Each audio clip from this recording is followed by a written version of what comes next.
Rob heads for the panhandle to get his feet wet in Florida. He knows this is the grand central station of snakes, like the red and yellow rat, the pine and the hognose, who's really a ham actor, or the eastern diamondback and the local alligators, who don't find any of this amusing. Dive in to discover the killer instinct attack of the snakes of the Everglades.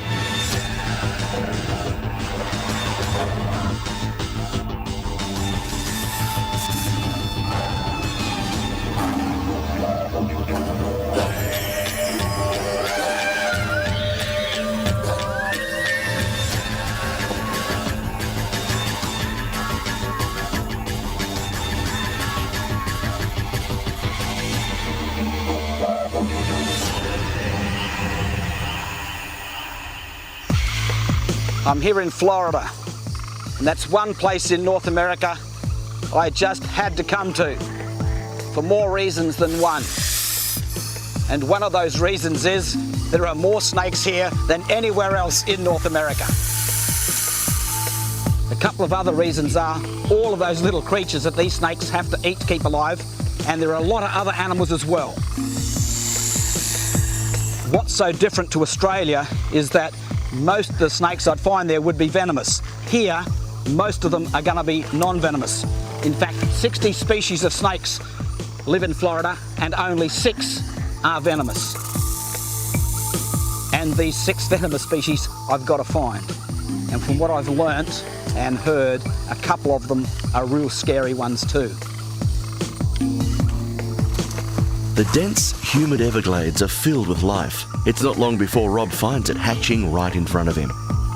I've just come across a red rat snake laying eggs. In Australia, this would be really unusual. But over here, there's so many snakes, I'm not surprised. It's just laying an egg now, right there. The red rat snake has been known to have a clutch of up to 30 eggs. These eggs will hatch in about 8 weeks. I won't disturb it. The newborn snakes emerge looking just like smaller versions of their parents, who are known as one of the more beautiful Florida snakes. They're very common and are popular as pets, but they are considered a species of special concern in the lower Florida Keys due to loss of habitat. The journey has only just begun, so it's a walk and shuffle through the fallen undergrowth to find more locals. It's a yellow rat snake. And just as soon as I saw it, I knew it wasn't a poisonous snake. It's too long and thin. On picking him up though, I found that not only is he feisty, there's something unusual, something interesting. Yes, I wonder if they're the same. In Australia, the colubrids or non-poison snakes have 2 scars between the nose and the eye, and the venomous snakes only have 1. And yep, he's got 2. That's the same. There's time for a little experiment. What I noticed when I picked up this snake, he's very much like an Australian tree snake. And I think he fills the niche in this country of the tree snake. He's got right-angled scales on his belly, so he can actually just grab into those bits of bark and go straight up the tree. His Australian counterpart moves in much the same way into the tree canopy. He's a real tree climber. Now, the reason for that, here in North America, there are really no tree snakes. And this area, in the wet season, becomes flooded. So that leaves this available niche for this snake, not only to get away from the water, but also to feed. A bit of a quirk is, he probably eats more birds than rats. It's called a yellow rat snake. They eat rats, don't get me wrong, because the rats are stuck on these trees too. But he could have been called a bird snake too, and it wouldn't have been wrong. Look at him go. The best tree climber in Florida, the yellow rat snake is often found in these warm southern swamps, but are also common in barns, and that's where they got their nickname, chicken snake. Here in Florida, the non-venomous snakes can be broken up into about 7 groups.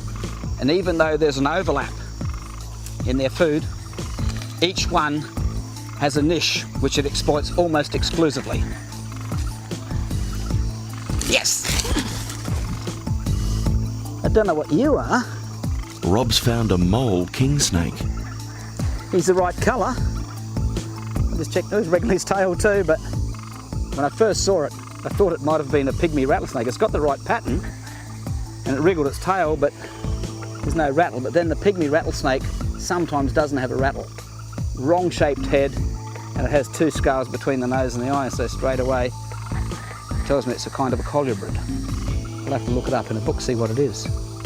Outside of Australia, snakes of the large colubrid family are the most abundant and widespread snakes. Most are not venomous. Rattlesnakes, however, are from the pit viper family and are venomous. That wasn't the pygmy rattlesnake I was looking for. In this area, they are rather common. In fact, research has shown there can be as many as 30 per acre. So I've got to walk very carefully. The barefooted Rob doesn't have to wait long tiptoeing in this area to find his snake in the grass. And this time, it is a pygmy rattlesnake.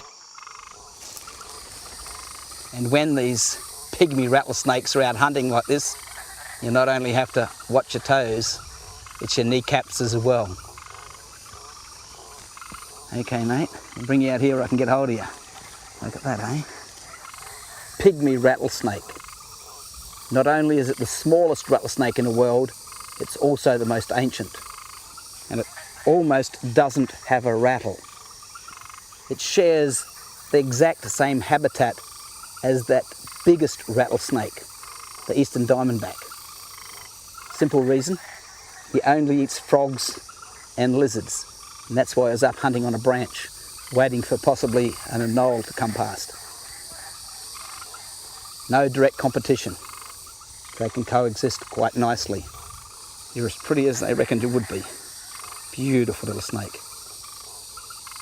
You can see the pattern's very similar to that other snake that I caught. Okay, mate, off you go. And off Rob goes into the Florida Everglades on a dangerous mission he plans to be careful executing.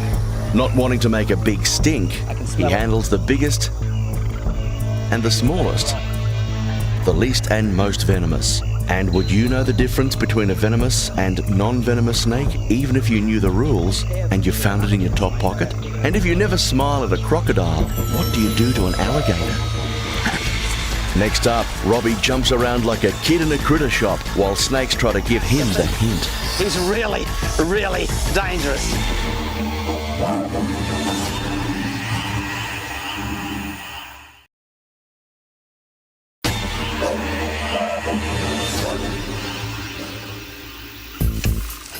What a...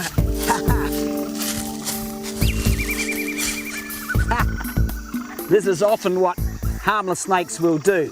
They've got no venom, so all they can do is make out they're deadly. This coach whip snake, very much like an Australian whip snake. Diurnal hunter and very fast. In fact, to look at him, he looks like a western brown snake. This is North America's fastest snake. But as you can see, when he takes off, I can actually walk as fast as he can run. I can actually catch him in amongst the trees.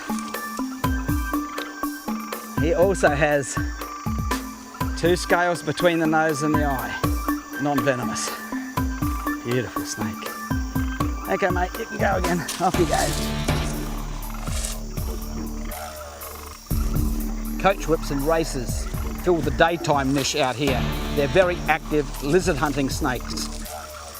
Just 10 minutes and several steps later, and the snake catching smorgasbord continues.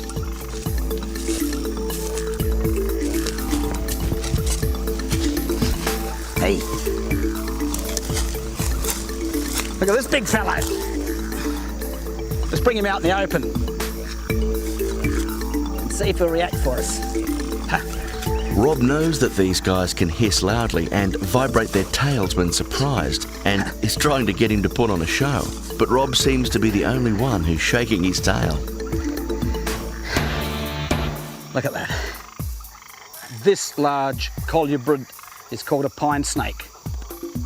And because of its size, the roughness of its scales, and the patterning, it's often mistaken for a diamondback rattlesnake. It does have a tendency to rattle its tail like a rattlesnake. Of course, not as noisy, and it does hiss a lot. I can see it's got 2 scars between the nose and the eye, like the colubrids of Australia. The pine snake spends a lot of its time underground in rat holes, and it even has an enlarged rostral scale, a bit like the western brown of Australia. It can make holes bigger, and the females, in fact, excavate their own burrows to lay their eggs. Quite unusual for snakes. What's really amazing to me is the same niche that this snake fills in Florida is filled by the taipan of Australia. And he's one of the most dangerous snakes in the world. And this one's totally harmless. Work that one out.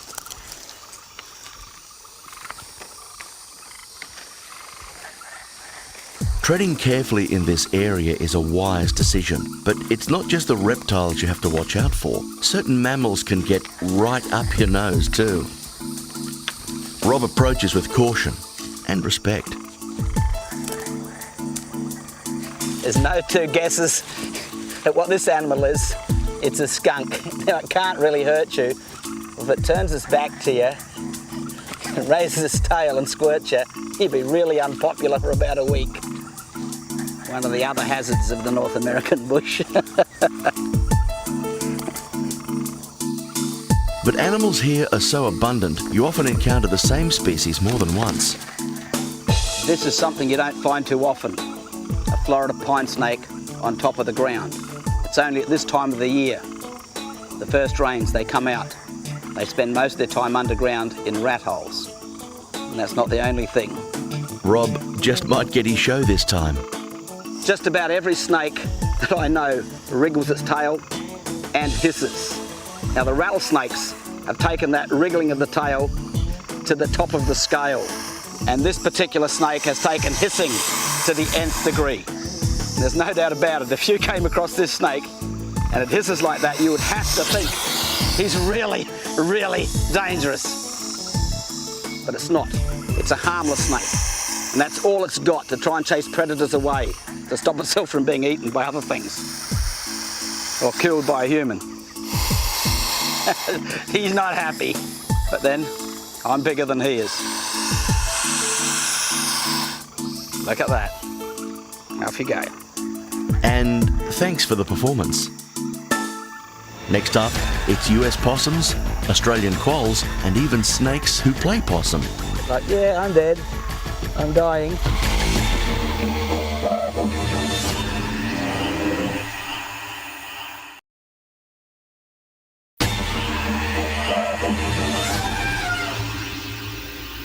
There's another small group of snakes, and I mean small. They don't grow very big.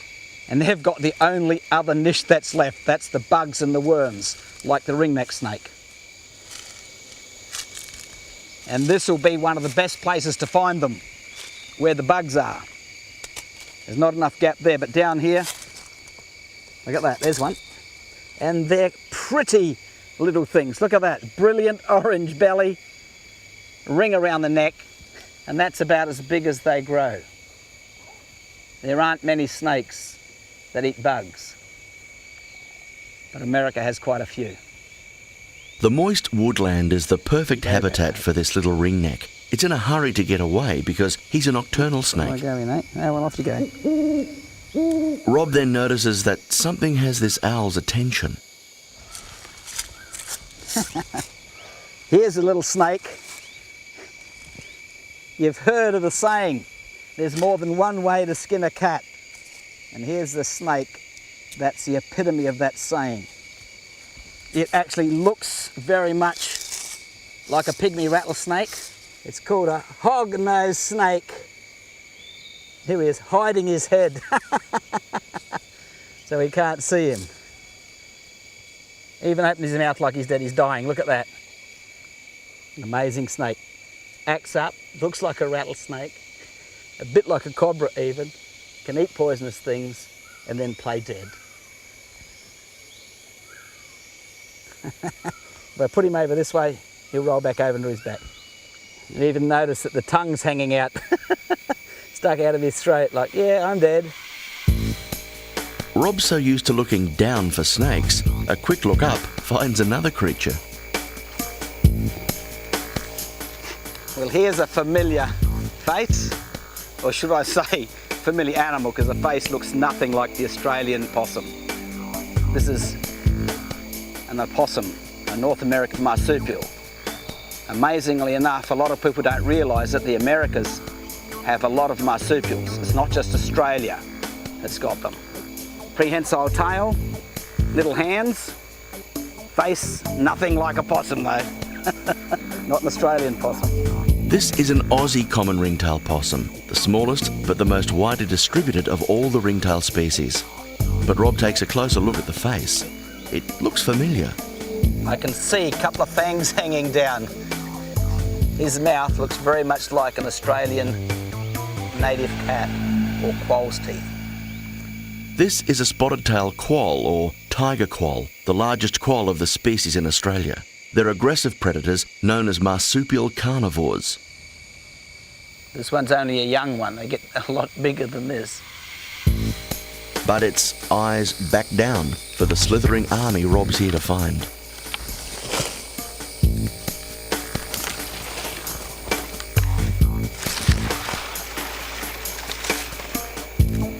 You know, if I'd have come across this snake wandering across the desert in Central Australia, I'd have said it would have had to have been a king brown, except for the shape of its head. Most countries in the world have a cannibalistic snake. In Asia, it's a king cobra. In Australia, it is that king brown. Here in Florida, we've got a Florida king snake. One thing in common, they're all called kings, and they eat other snakes. The king cobra is the largest venomous snake in the world and is found in Asia. A very large, potentially lethal snake, the king brown adapts well to Australia's varied climate regions, being nocturnal in hotter areas and diurnal in cooler climes. One of the main differences is this one's non-venomous and the other two are extremely deadly snakes, yet they do the same thing. And it goes without saying, if he eats other snakes, he's got to be immune to their venom. But all cannibals are immune to other snakes' venoms. Coming up next on Killer Instinct, Rob has several close fang shaves with an eastern diamondback rattler.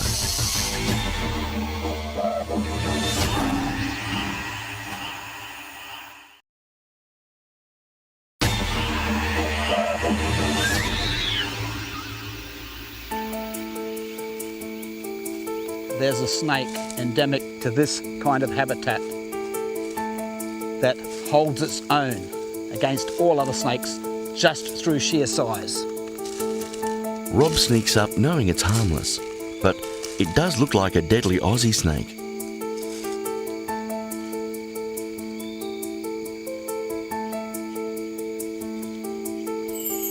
This is what I'm after. Now, he's not a really big one. This is only about half grown. If I was home, it'd be a black tiger snake or a black snake. But here it's a harmless snake, the indigo snake. And at about double this size, he'd be about that thick. And he's a cannibal. He just overpowers his prey. Doesn't wrap it up, just a big, strong snake.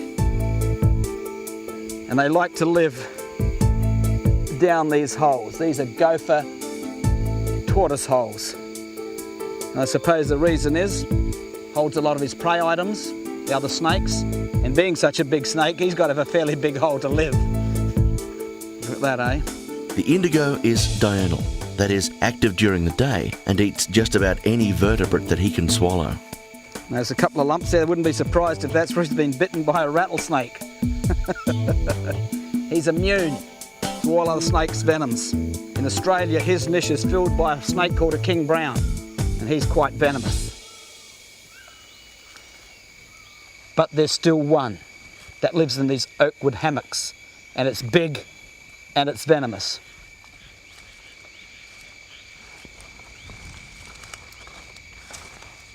It's a daytime snake, and it's very cryptic. and it can strike more than half its body length. So I've got to watch where I put my feet. Rob now approaches with caution. This is not a time to take your eyes off the job. This is why you have to be so careful.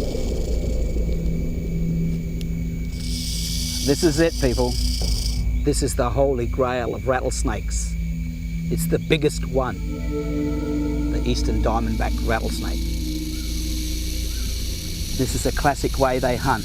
They like to lay alongside of a log, because all of the prey items he's after, if they're moving around, you've got to watch out for owls and stuff. They hug logs like this. He's noticed me, as you can see. Good eyesight they've got. I'll just shift this bit of a bush out the way a little so I can get a better look at him. Sorry about that, mate. Look at that. He's ever so alert.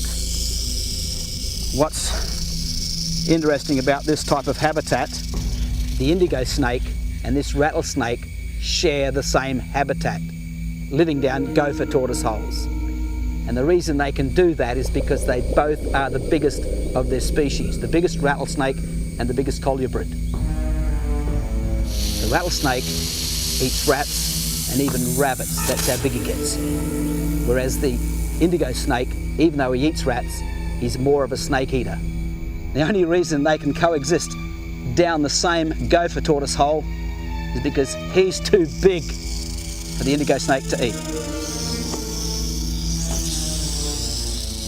He's able to strike more than half his body length. So I've got to be very, very careful how close I get. What a snake. I'm going to try something here.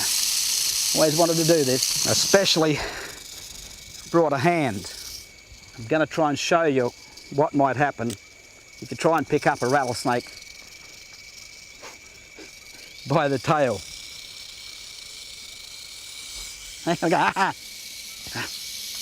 No. He struck up here, you can see venom. Obviously, it's true.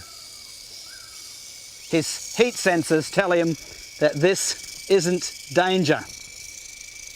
Hey, come on. Hey, got it that time. He knows it's not a threat. Hard to see how long this one is because he's all curled up. Once he starts to take off, oh, look at that, eh? He really doesn't want to be picked up. Hey, mate. Robbie persists, doing the absolute unthinkable with America's finest. Hey. He is not a happy chappy. Okay, mate. I reckon he's got to be around 4 feet long, this one. And they can get to 7 feet. Some say about 8 feet. And I tell you what, you don't want to get bitten by one this size. Those huge fangs and venom.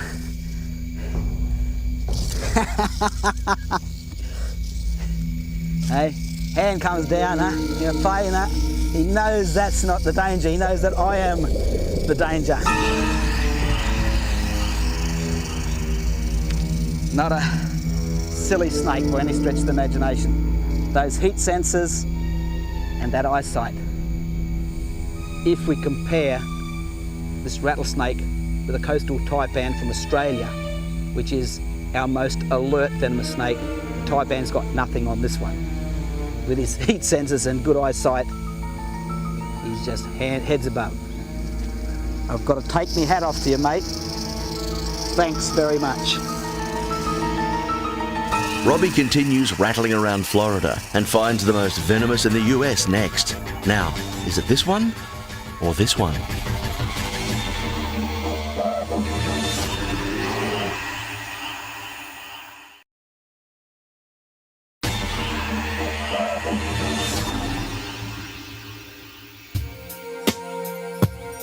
Rob's enjoying the diversity of this hot and wet region of Florida. It's the only place in the world where alligators and crocodiles exist side by side. Rob plans to meet up with some alligators soon. For now, there are still more snakes to hunt and compare.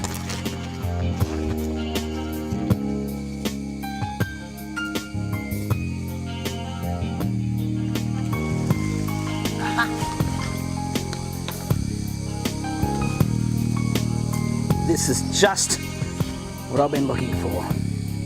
It's feisty, aren't you, mate? A little bit feisty. And it's not a bad size one too, actually. Not that easy to actually catch, actually. This comes to things. I really wanted to catch one of these coral snakes for a few reasons. It's not only the only elapid amongst about 60 species of snakes in Florida. That's quite different to where I come from, where nearly every snake is a venomous elapid. It's also the most toxic or venomous snake in North America. And the main reason I say I wanted to find one is because I've heard a little rhyme about them. And if you compare them to another little snake I have here, which almost looks identical, which is a scarlet king snake. There's a rhyme I heard. If I'd have went with that rhyme, I might be dead. Because it said, if you find these snakes, if one's got black on yellow, it's a good fellow. And if it's black on red, you're dead. Well, this one's got the black on red, and this has got the red on yellow. So it's the opposite. But there is one way of telling them. Just think of traffic lights. Red and yellow together mean danger, don't go. That's all you have to know. Red on yellow. This one's got black on yellow. So that's the difference. Otherwise, they look almost identical, as you can see. Scarlet king snake, deadly coral snake. You can both go, only I'm going to let you go somewhere else, because if I let you go together, this one will eat this one. And the jumpy and harmless little scarlet king snake seems very happy about Rob's consideration. Rob's upped the ante even more, and he's searching for another large rattlesnake. This is the sort of country they tell me I can find a canebrake rattlesnake.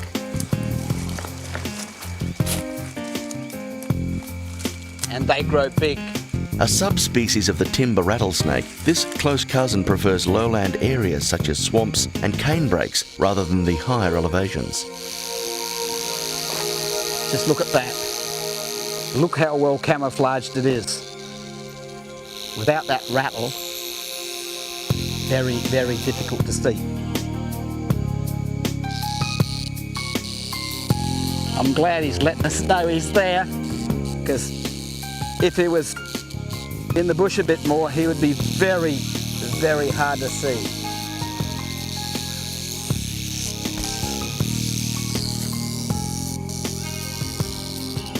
Look at that. Canebrake.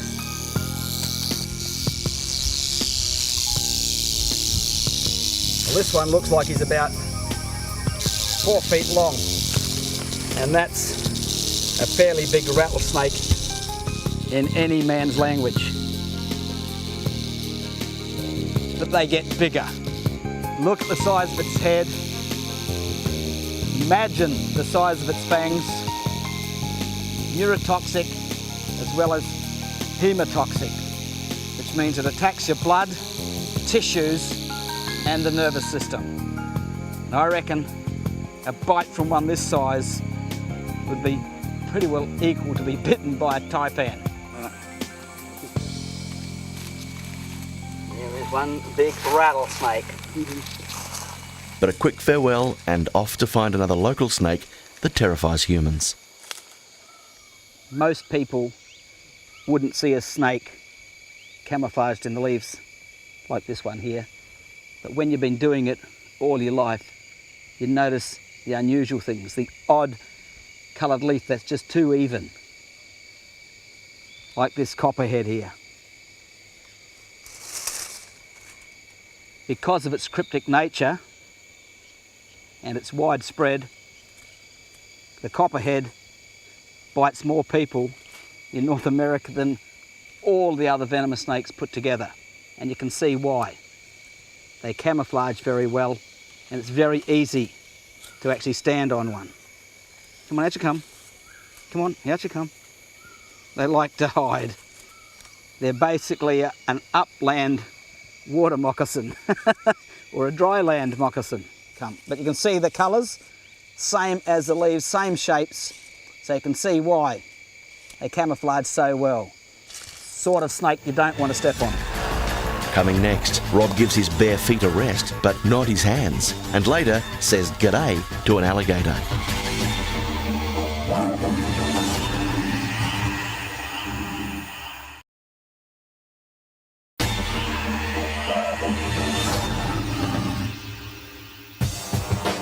Airboats here in Florida are the workhorses of these Everglades. They're used for search and rescue, law enforcement, hunting, and just plain fun. Even though Rob agrees they're the greatest way to get around, he still prefers to get in barefoot up to his knees and really feel the life around and under him. I'm not only wading in prime alligator habitat, but this is also the preferred home of Florida's most feared snake. And he's not the only snake that lives in these waters. That's not an alligator.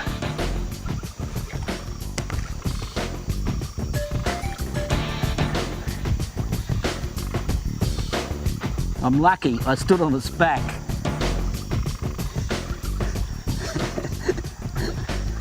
I almost forgot these live here too.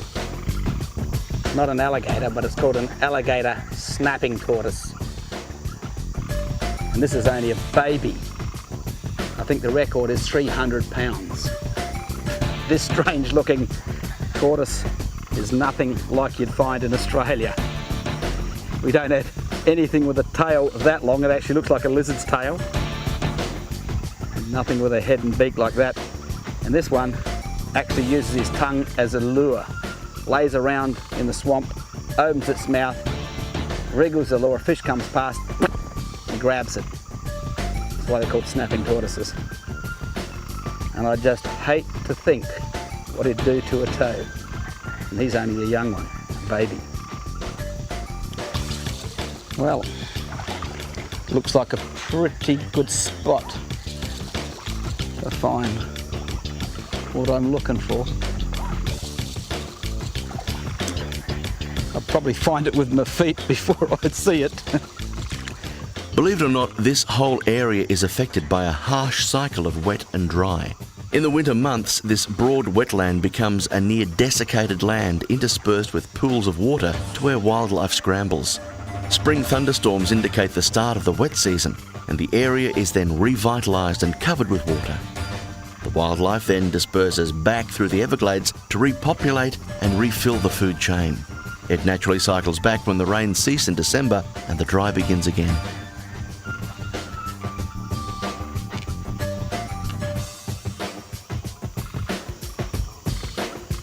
I'm pretty sure that's a water snake. I can see there's no pit between the eye and the nose. I can see two scales between the nose and the eye. It's definitely a water snake. Good one. Yes. He didn't like that, did he? It's not a moccasin. It's a red-bellied water snake. Looks almost identical to an Australian keelback or freshwater snake. Rough scales, exactly the same shaped head. Also has the two scales between the nose and the eye. And this snake here in Florida is one that does frighten people half to death because it has a habit of sitting on a branch. They canoe along, it drops off into the boat, and it looks very much like a water moccasin. So you can understand why they're frightened. And quite a towy little snake sometimes too. When you first catch them, they want to bite you. You're not the one I'm after, but you're really nice just the same. Off you go. This wet environment is home to another well-known snake. Now this is it. This is the one I'm after. The snake that's most feared in these swamps around here. Look at him go, eh? And that's what they reckon. They swim with their body completely out of the water, where the water snake only swims with its head out of the water. What a chunky looking snake. In the water, the cottonmouth snake has all the advantage. Rob has to get it onto solid ground.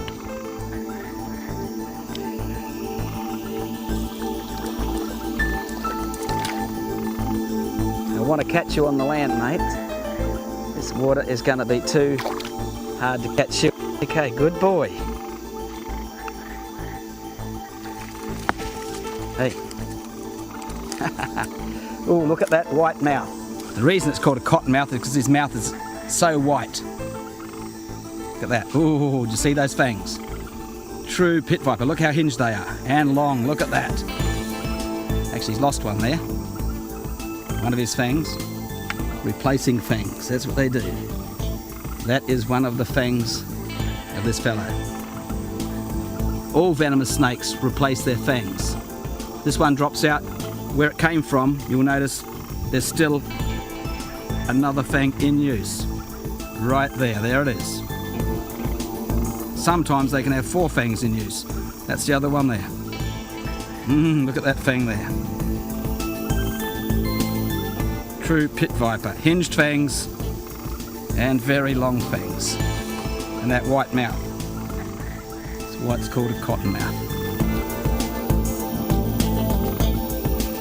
If you're canoeing in a swamp and a snake falls out of a tree into a boat, it's most likely not going to be a cottonmouth. It's more likely to be a water snake, because these very rarely ever climb into branches. And from what I can gather, if this fellow bites you, the venom is very, very tissue destroying. You will lose your thumb or your finger, or huge chunks of your body will just rot away through gangrene. So it's not a snake anybody wants to get bitten by. But they don't chase you, that I can guarantee you. Next up, Rob gets right into his work pulling snakes out of holes and summoning alligators.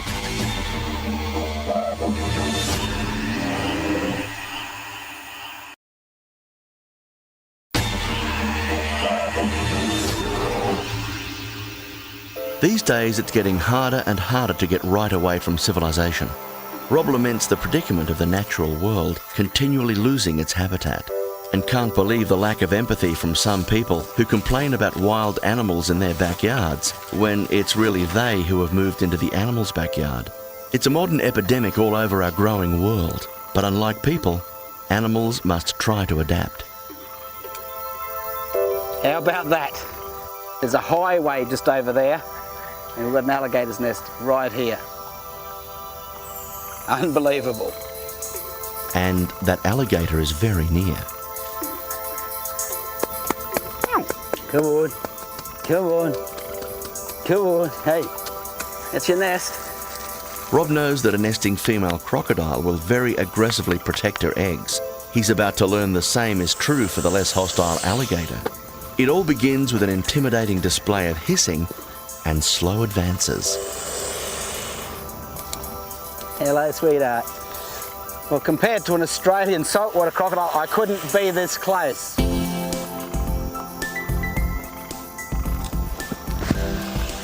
Hey, sweetheart.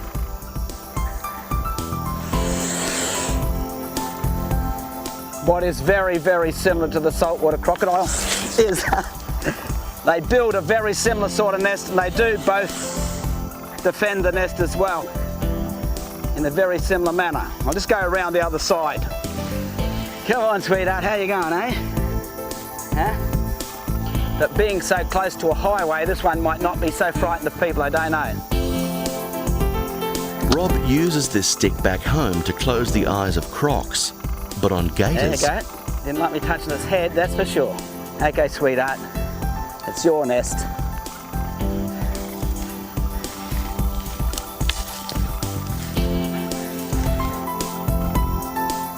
Just like in Australia, turtles get raided by foxes and monitor lizards. This is most likely a raccoon. And here in Florida, you're never far from water. That's not unusual to find a turtle's nest.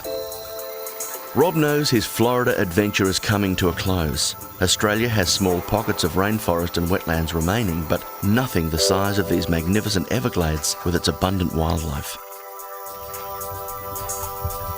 Almost as if it were a final treat, Rob saw this cottonmouth helping itself to a bullfrog supper.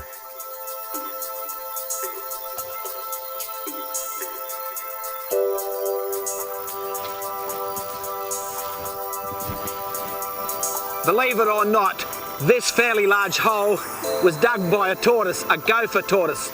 Looking at the tracks, I can see she's out there looking for food.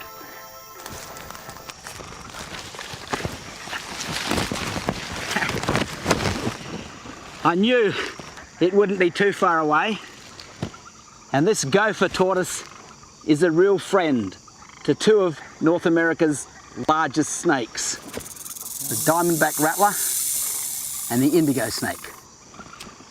I'll just take her back over to the burrow and show you a couple of things about it.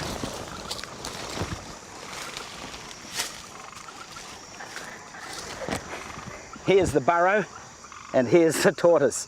And if you look at those front feet, they're designed like a scoop or a shovel, and even the knees have special scales to help dig. And I've heard that each time the tortoise goes down the hole, it makes the tunnel longer. Okay, so because of this, some of the tunnels can be up to 35 feet long and even 10 feet deep into the ground. Huge systems. There's so many tortoises and so many holes that those two large snakes have become almost entirely dependent on this tortoise. So any habitat destruction doesn't just affect the tortoise, but also those two snakes. And one of them, the indigo snake, which is the largest non-venomous snake in North America, is an endangered species. Okay, mate, down you go. Hang on. This is not your hole. There's another one down there coming out. So, like I said, there's a few of them around. That's good for the snakes. We'll take you back where I found you, just around the corner.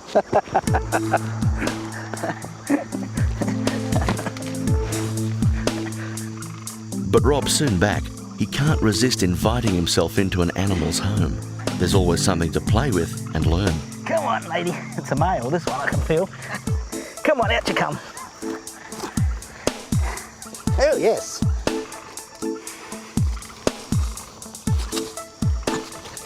Tell you what, they can dig. Here we go. Looking at the concave, this is a male. The other one was a female. He'll be happy about that. Look at that, eh? I can see something else down there too. Obviously this hole isn't too deep. This is where Rob is at his happiest, exploring the natural world with the enthusiasm and wonder he's had since he was a kid. It's not rattling. It's not a rattlesnake. So in he goes head first. We can feel a little envy here. Rob's job is getting to do exactly what he loves. Here it is. Indigo snake. North America's largest non-venomous snake, and it maintains that niche because it's really big and just overpowers everything else. It's totally harmless. It's the only way it can maintain that niche. It's just big and powerful. Swallows its prey alive. Hey, look at that. And this is not a real big one either. They can get quite a bit bigger, but strong, you can feel it. A very muscular, strong snake. I suppose one advantage of living down a hole like that is any other snake that comes down that's smaller than you is dinner. He's got a restaurant. And when you go to this restaurant, you don't go to eat, you go there to get eaten. If there's one thing I've found here in Florida, whether the snakes are venomous like this copperhead or harmless like this garter snake and king snake, they've all got one thing in common. They're all really pretty. They're beautiful. I'm Rob Brettle, and thanks for joining me on Killer Instinct.